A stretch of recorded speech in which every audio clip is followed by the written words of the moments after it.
हाथी और शेर ने लिया एक नया अनोखा रूप और दो बड़े दांतों वाले मॉन्स्टर से लिया बदला।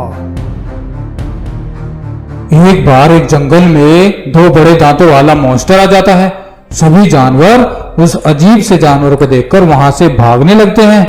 अरे भागो रे भागो, ये क्या अजीब बला है, ये तो बहुत खतरनाक लग रहा है। भागो भागो, कहाँ तक भागोगे? मुझसे अब इस जंगल में कोई नहीं बच पाएगा। मैं सबको अपना शिकार बना लूंगा। हा हा हा हा हा। वह बड़े दांतों वाला मॉन्स्टर भाग रहे जानवरों के पीछे भागने लगता है और एक बकरी जो सबसे पीछे चल रही थी उसको अपना शिकार बना लेता है और मजे से उसको खाने लगता है। अब वह बड़े दांतों वाला मॉन्स्टर रोजाना जंगल के जानवरों को अपना शिकार बनाने लगता है और जंगल के जानवर डर के मारे अपने घरों से भी नहीं निकल रहे थे। लेकिन वह बड़े दांतों वाला मॉन्स्टर जानवरों के घरों में जाकर ही उनको अपना शिकार बना रहा था। अब तो उसका डर पूरे जंगल में फैल गया और सभी जानवर भागते दौड़ते जंगल के राजा शेर के पास अपनी फरियाद लेकर पहुंचे। महाराज, जंगल में एक खतरनाक जानवर मॉन्स्टर आया है और वह जंगल के जानवरों को आए दिन अपना शिकार बना रहा है। हमारे बहुत से साथी उसका शिकार बन चुके हैं।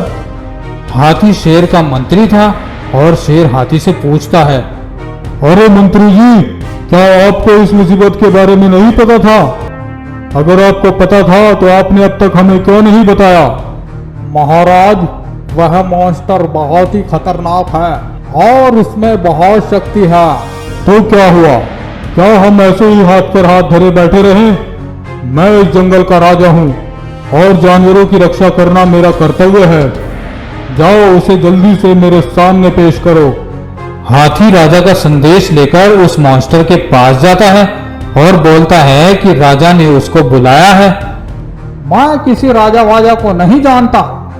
तुम्हारी हिम्मत कैसे हुई मेरे सामने ये बात लेकर आने की? अगर तुम्हारे राजा को मुझसे मिलना है तो उसे खुद मेरे पास चलकर आना होगा।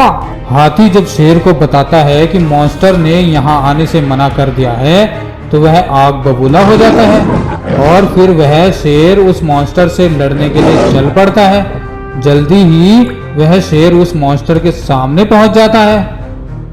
तुम क्या अपने आप को एक बहुत बड़ा तीस मारता समझते हो? जानते नहीं कि मैं इस जंगल का राजा हूँ? तुम्हारी हिम्मत कैसे हुई मेरा आदेश को ठुकराने की? अब तुमको मेरे क्रोध से कोई नहीं बचा सकता। फिर दोनों में भयंकर लड़ाई होने लगती है और कुछ ही देर में जंगल का राजा शेर उस मॉन्स्टर के सामने कमजोर पड़ने लगता है और वहां से भागने में ही उसे अपनी भलाई लगती है।